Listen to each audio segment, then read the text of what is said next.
Sudah-sudah yang dihormati sekalian, kita semalam sampaikan mesej Hari Perusahaan Kecil dan Sederhana 2020. IKS ini atau SMEs atau industri PKS mewakili 98% dari perniagaan di Malaysia.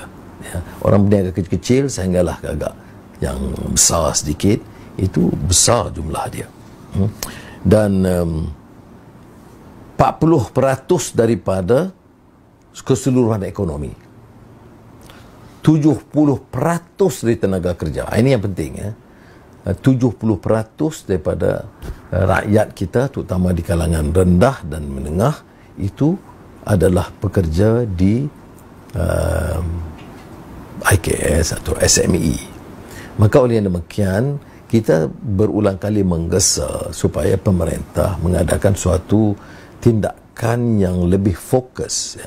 Kita tidak mampu umpamanya melihat SME ini mulai lemah dan merudum kerana akan menjejaskan peluang pekerjaan yang sudah mencecah 800,000 yang menganggur sekarang ini.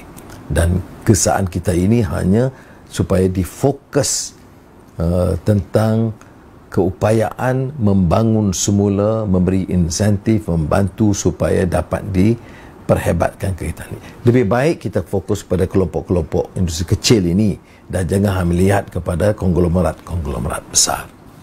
Ini terkait dengan masalah bagi negara kita. Sebab apa kita inginkan satu pemerintahan yang stabil?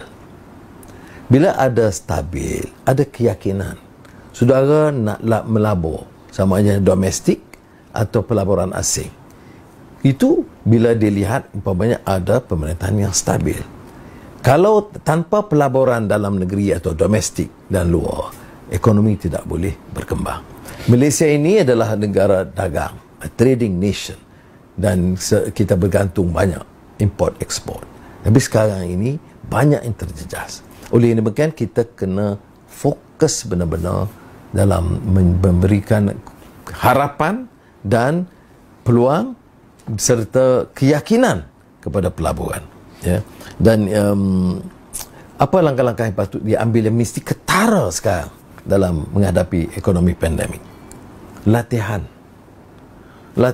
daya sumber manusia itu masih di tahap yang lama. Tidak ada maknanya soal satu gesaan tekanan supaya anak-anak muda ini diberi lagi peluang latihan, memperbaiki pusat-pusat latihan dengan segera supaya dapat mereka memanfaatkan.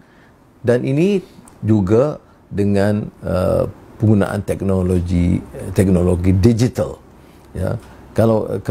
Dan ini dia masalah sama connectivity, kerana ada kawasan daerah pendalaman Sabah Sarawak, Ulu Kelantan, Ulu Pahang itu yang langsung tak dapat. Saya selalu sebut di Port Dickson itu pun ada kawasan kalau pergi ke Lukut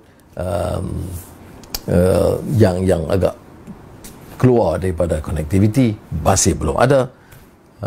Dan ini akan menyebabkan berlaku lebih banyak kesenjangan di antara golongan bandar yang lebih berpendapatan tinggi dengan yang miskin di pinggir bandar dan di desa dan pedalaman. Teknologi digital ini juga akan memberikan peluang baru dalam apa yang dikatakan startup, anak-anak muda yang guna kaedah sendiri, dan kita bantu mereka untuk dapat mengembangkan keupayaan mereka. Dan dengan memberi sokongan ini dalam bidang pertanian, dalam bidang peternakan dan nelayan, itu sudah dibuktikan bagaimana kita buat ada bukan melalui teknologi maklumat ini, berikan apps yang boleh membantu mereka. Kita tahu umpamanya berapa harga ikan di Tanjung Karang atau di Kuala Kedah atau di Port Dickson. Jadi kita boleh bandingkan. Orang boleh kerja ke sana dan tahu perbezaan harga. Bila ada pisang tanduk yang mau dijual, di mana, berapa harganya. Ini dalam apps yang boleh bantu. Tapi ini semua tak mungkin terjadi kalau tidak ada perasaan mendesak supaya pimpinan itu mengambil tindakan yang segera nampak. Jadi kita kadang-kadang kalangan rakyat itu kita hanya tunggu ada sedikit bantuan yang disampaikan mengikut pakej rancangan dan juga dana dan sebagainya, tetapi saya fikir yang perlu betul-betul ditekankan adalah penggubalan dasar yang akan memberi manfaat kepada petani dan nelayan, dan ini patut disegerakan kerana kesusahan itu nyata. Ahli-ahli parlimen yang ke daerah, Dr. Azman di Kuala Kedah, Saifuddin di Kuala Bandar Baru, beri maklumat kepada saya dalam 2-3 hari ini bagaimana mereka tak kala menemui rakyat itu merasakan rakyat itu dalam menghadapi kehidupan yang sangat tertekan.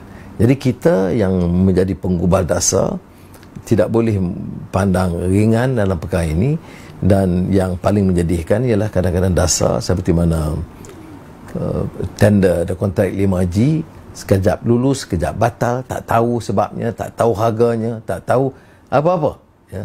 Jadi ini semua seolah-olah pakatan sulit untuk memutuskan, dan ini akan menelan belanja berbilion-bilion ringgit, ya. Tak ada langsung pertanggungjawaban atau ketelusan.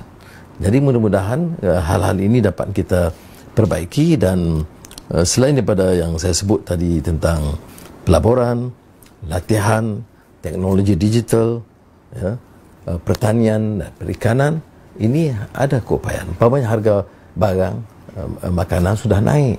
Ini dia terikat dengan soal pengeluaran. Jadi yang tak terikat dengan soal ekspor, import, ini hanya keupayaan kita mendesak.